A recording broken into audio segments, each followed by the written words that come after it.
você olhar para a produção eletrônica do final dos anos 90, principalmente a cena europeia, você vai perceber que estava uma coisa muito saturada.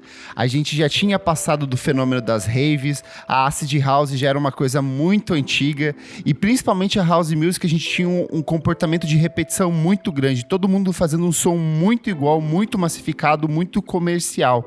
E foi a partir desse olhar, desse desejo de não fazer nada muito parecido com isso, que os dois integrantes do Daft Punk, o Thomas Bangalter e o Gui Manuel de Homem Cristo, decidiram olhar para o passado. Eles decidiram olhar para aquelas coisas da infância deles, da música que eles ouviram na infância, dos programas de televisão e toda essa estética que vai de 1975 até 85, quando eles eram muito jovens ainda, e fazer disso um estímulo para a produção do segundo álbum de estúdio deles, né, o sucessor do Homework. E a partir desse processo, eles passam por um estudo de quase 2 anos, assim, de muita experimentação, de muito resgate de instrumento analógico, de teste, de micro samples e ficar sobrepondo samples e costurando e tirando, acrescentando, colocando voz, carregando de efeito. Vale lembrar que o autotune era uma coisa muito recente, ele tinha, 3 anos de uso e eles decidiram incorporar isso, então eles queriam muito brincar, não era só uma coisa de vamos resgatar os clássicos da disco music. A gente vai dar as nossas impressões sobre o que a gente viveu a partir disso. E a partir dessa mistura de coisas, de ritmo, de tendências, de estéticas muito diferentes, nasce o Discovery no comecinho de 2001, né? Quando foi a primeira vez que você ouviu esse disco? Eu acho que o meu primeiro contato com o Discovery foi com a animação, né? O Interstellar 555 na Fox Kids que passava. Verdade. E nessa época eu era muito novo, isso era o quê? 2005, né? Eu tinha, eu acho que 10 anos.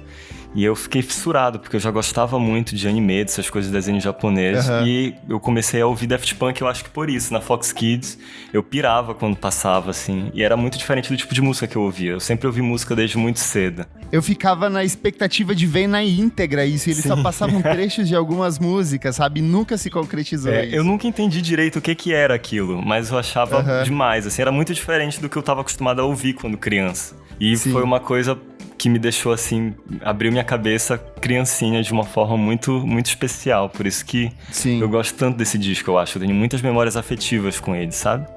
A mesma coisa acontece comigo. Eu acho que eu ouvi antes com essa relação visual da Fox Kids, porque em 2001 eu só acho que mais velho que você, são 5 anos mais velhos, porque em 2001 eu tinha 10 anos, e eu lembro que essa música tocou sem parar, One More Time.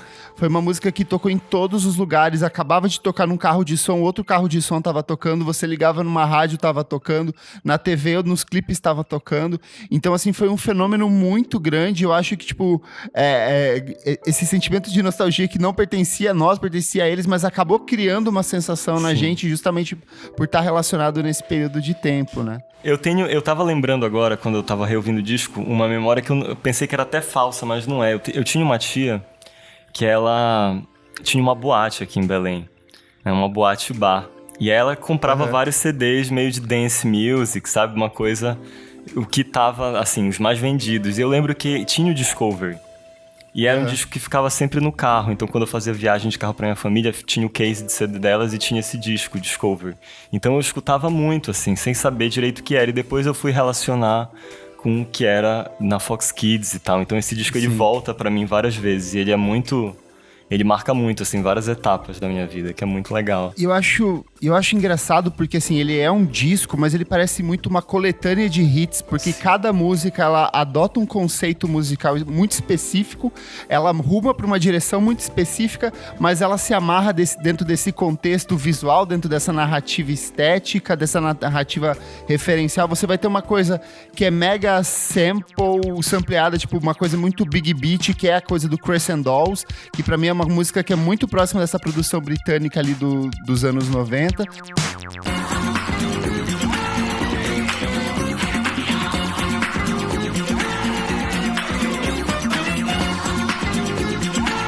Mas aí você vai ter uma coisa tipo Aerodynamic, que é total funk, assim, com os instrumentos muito destacados.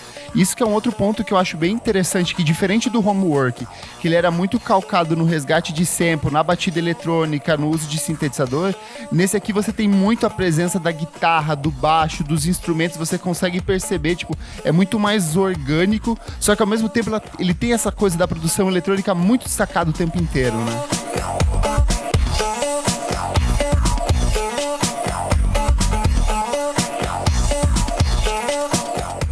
Dizem que esse disco, Discover, foi um dos primeiros discos pós-sample, que se conceitua mais ou menos como esse lance de você samplear algo e construir uma coisa totalmente nova com a sua característica, com uma subjetividade, assim, sabe? E não só samplear e recortar. É porque eu acho que esse disco abre precedente para várias outras coisas, com esse conceito de pós-sample. De você samplear alguma coisa, mas colocar uma identidade muito sua e criar uma música totalmente diferente com isso. E não a ideia de você colocar uma referência da outra música e continuar a outra música, sabe? E eu acho isso muito legal. One More Time, esse disco, na verdade, foi o disco que fez eles saírem, né, da Europa e irem para os Estados Unidos, e, consequentemente, os Estados Unidos vai para todo lugar do mundo. Tanto que, que o que me surpreende, lembrando daquela história que eu tava falando, é que, tipo, minha tia comprou um disco do Daft Punk, sabe? O quão louco é isso? Porque minha tia não escuta música eletrônica, minha tia com certeza não sabe nem o que é Daft Punk, mas deveria estar lá, assim, na loja, sabe? Tipo, mais foi muito pop. grande. Eu lembro que no Brasil ele virou uma coisa de fenômeno mesmo, todo mundo ouvia. Eu acho que as pessoas nem sabiam o que era o Daft Punk, quem eram esses dois produtores franceses, mas as pessoas mergulharam de cabeça nesse trabalho e tocavam em todos os lugares. É muito fantástico isso. Uma coisa que eu acho muito legal desse disco é que ele tem uma estrutura, as músicas me soam muito pop, sabe? Tem uma estrutura meio pop, só que ele ainda carrega muita coisa de música eletrônica, né? Ele ainda carrega o techno, o house. Ele carrega muita coisa que eles construíram no disco 1, que é um disco, pra mim, de house, techno, underground, alternativo. Sim. Né? De você... É mais sujão, mais underground e feito mesmo. em casa. Que isso era muito revolucionário, né? E a música eletrônica possibilitou isso. Você ter um estúdiozinho em casa. Tem até uma foto no home studio deles, assim, com... Cara, hoje em dia é muito estranho, né? Mas eles com uma MPC, um Junozinho, um sintetizador... Um toca-disco pra samplear e uma mesa, assim, aqui, e um compressor. E aí eu fico pensando, e eles falam muito isso, né, em entrevistas e documentários, que essa liberdade de estar em casa trabalhando e refazendo isso contribuiu muito para a estética do disco, para a estética do que eles estavam fazendo e para eles conseguirem entrar nesse movimento da música underground, do alternativo, que hoje é comum, né? Hoje é comum tu gravar em casa. O próprio título Homework do primeiro é exatamente isso, a tarefa de casa. Eles imersos nesse estúdio caseiro que eles criaram, né?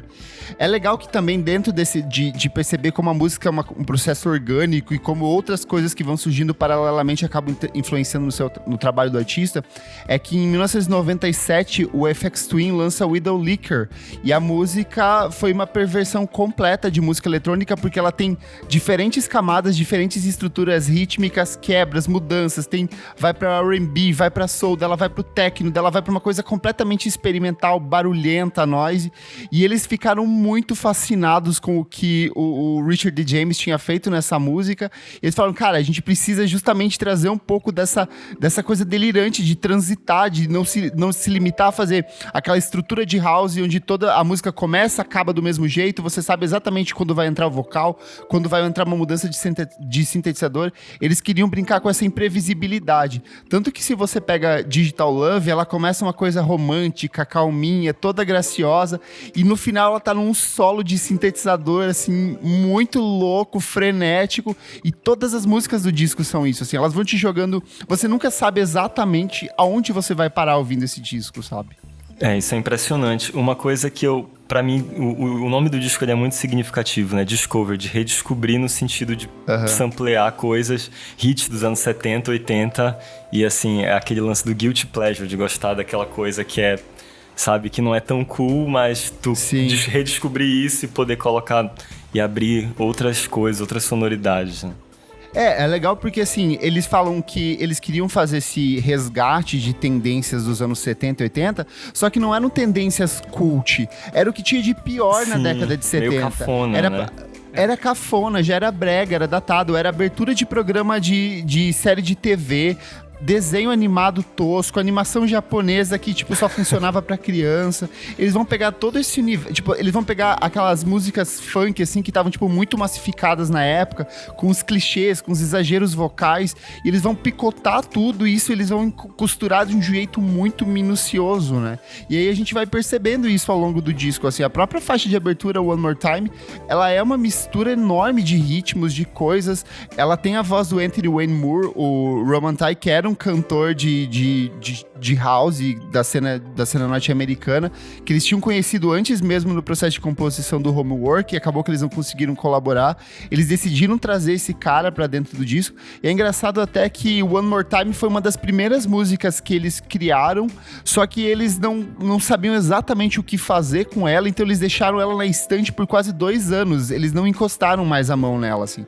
Eles só foram resgatar depois que eles falaram, ok, nós vamos fazer um resgate dos anos 70 e 80, então essa música precisa estar aqui, e aí depois ela fecha com Too Long, também, que também é uma das músicas que eu mais acho bonitas desse disco, 10 minutos de duração, assim, numa coisa absurda, mas você não sente o peso da audição. Eu acho que isso é uma coisa muito legal do Discovery, é que ele é muito leve, você põe pra tocar e você deixa e você vai fazer suas outras coisas e de repente acabou e aí você já tá ouvindo de novo, e toda vez que eu ouço ele, eu acabo redescobrindo e gostando de outra música, sabe? Eu já gostei muito de One More Time, já gostei muito de Digital Love, de Aerodynamic, de Harder, Better, Faster, Stronger, e agora eu tô numa de Too Long, assim, que eu ouço continuamente. Eu acho que daqui uns tempos, sei lá, vai ser Crescent Dolls e vai ser qualquer outra música. Eu tô na de Face to Face, depois que eu ótima. Puta, é muito bom. E uma coisa que eu acho esse disco muito ousado, né? Porque eles meio que picotam e reelaboram essas músicas meio cafonas, mas eles também não escondem algumas referências, assim como o uso do autotune, que sempre foi uma coisa polêmica, e eu imagino que antes seria mais, autotune com phaser, né, na voz de One More Time, que é uma coisa muito escrachada, e assim, a gente tá fazendo isso mesmo, mas a gente consegue assinar. A música isso. fica na frente, assim, a voz carregada, ela fica muito na frente, então, tipo, é muito proposital isso. E isso eu acho isso uma personalidade muito forte, assim, na produção, e eu admiro muito isso, tanto com os outros instrumentos, né, tem um... Eu vejo que o Discovery, ele meio que consolida, apesar dele seguir, talvez por ramos diferentes do Homework, eu vejo que ele consolida muitas coisas que eles começaram no Homework, sabe? Concordo. O uso da TR-909, né, que é uma bateria da Roland, eles parece que consolidam o som deles lá, o som do baixo. E uma coisa muito interessante que eu acho, é porque tudo isso, pra mim, vem meio por acaso que eles descobriram. Eles usavam um compressor, agora vem a nerdice, que é uma coisa que eu acho um barato. Porque eles usavam um compressor chamado Alesis 3630. E esse compressor, ele ficou famoso por causa do Daft Punk, e depois porque toda a galera do French Touch começou a usar ele, que é um compressor horrível. Sim. É um compressor de, tipo, $50, que ele é cheio de ruído. É um compressor, assim, muito ruim, que, tipo, os engenheiros de som odeiam. Só que, imagina, eles estavam gravando em casa, eles não tinham VSTs, não tinham software, não tinham como emular nada. Então, eles compravam as coisas, eu acho que davam, né? Eu imagino.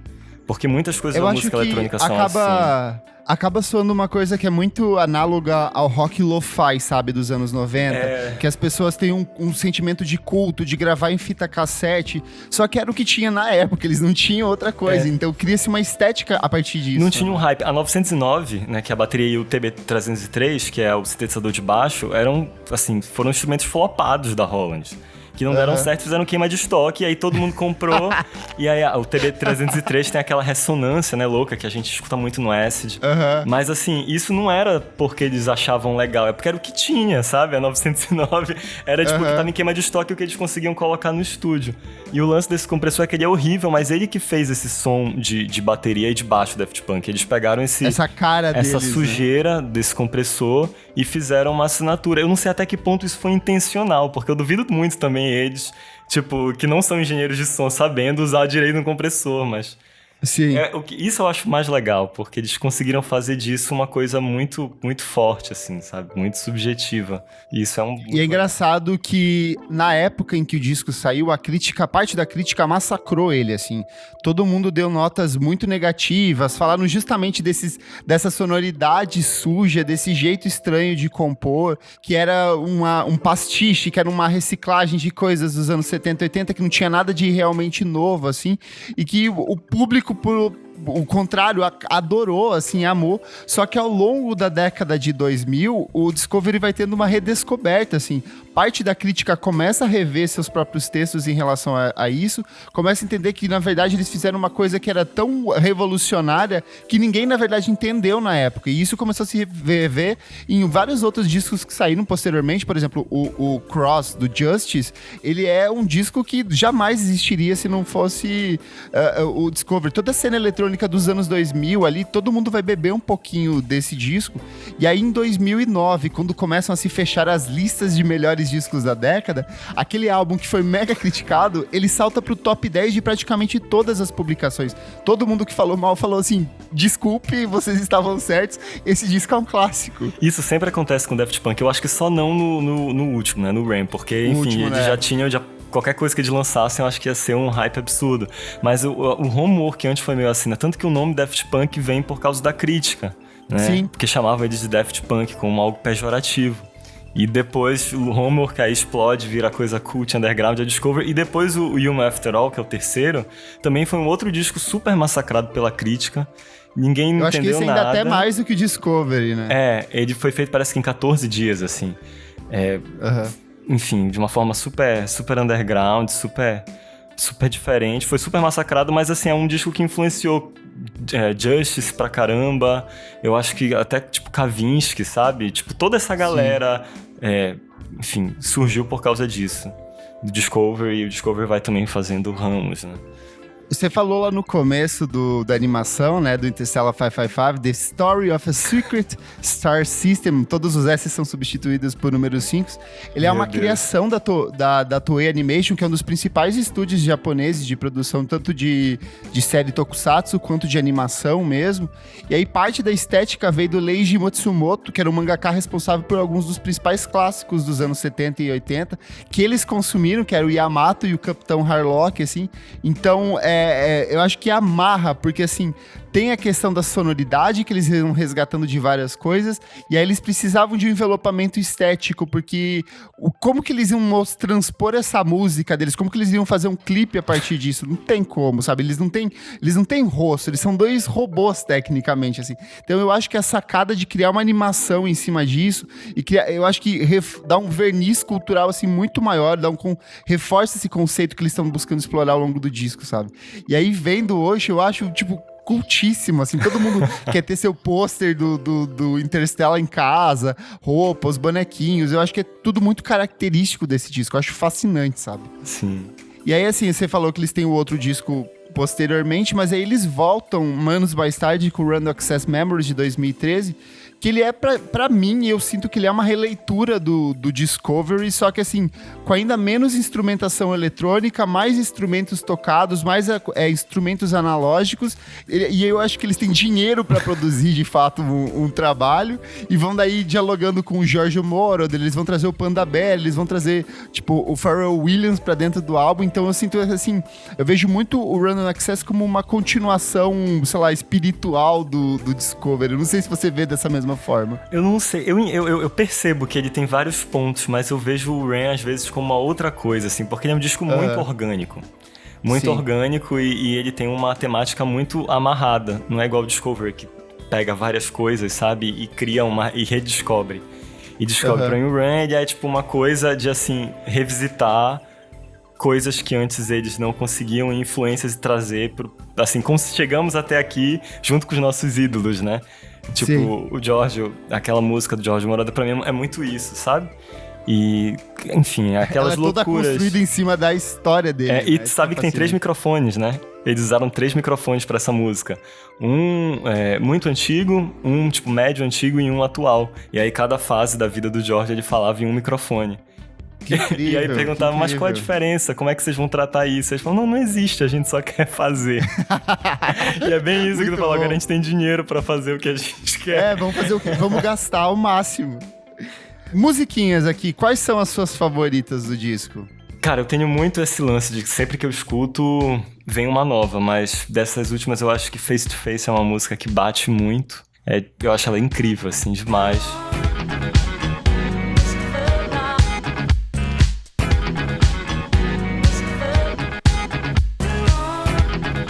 One More Time é um hit que acho que sempre vai ser importante, assim, sempre vai ensinar Sim. muita coisa. Something About Us, pra mim é linda. É perfeita. É uma música, Perfeita. uma tríade fortíssima pra mim.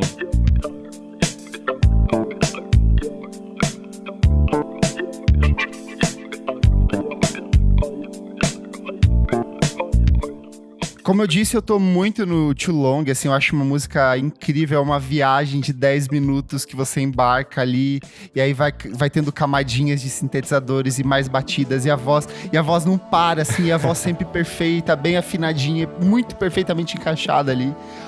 Digital Love, por conta dessa ruptura que ela vai tendo várias vezes, assim, o solo no final é uma coisa muito fascinante, assim, e quando você de repente você tá fazendo um air guitar, assim, de teclado em casa, se sentindo como ícone pop dos anos 80, eu acho isso fascinante. Nossa, total.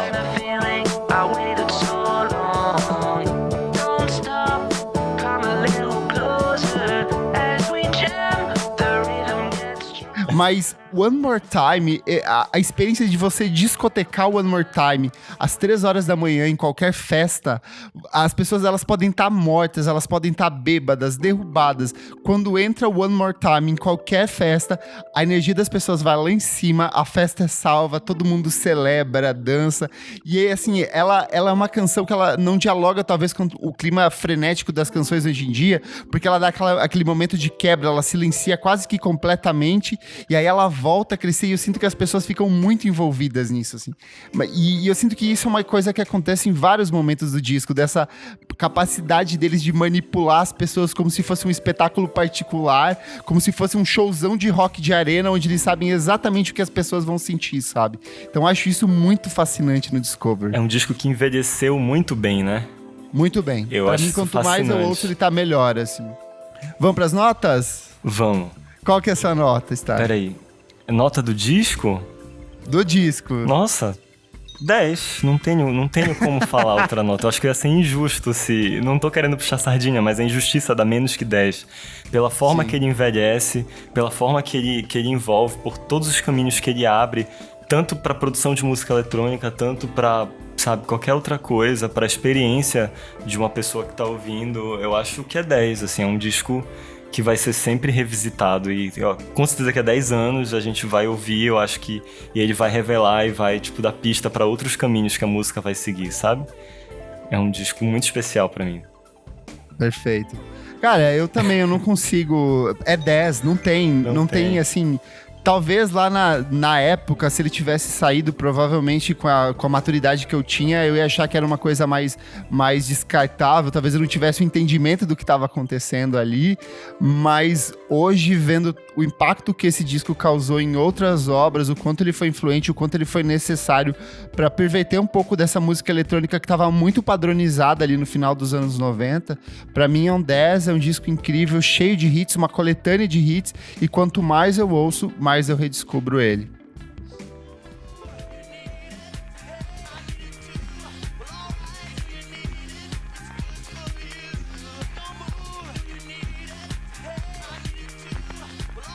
O Clássicos VFSM é um projeto paralelo do podcast Vamos Falar Sobre Música. Se você quiser apoiar o nosso podcast, assine em padrim.com.br/podcast VFSM, faça parte do nosso grupo fechado para assinantes e tenha acesso a edições exclusivas ou programas lançados com muito antecedência. Eu sou Kleber Fak ou @Kleber Fak em qualquer rede social. Eu sou Matheus Estrela, mas vocês podem também me chamar de Star. Vocês podem me encontrar no Instagram, STRR Music. E também podem me encontrar no Spotify, em qualquer plataforma de streaming, STRR tudo maiúsculo, que se pronuncia Star. Até a próxima.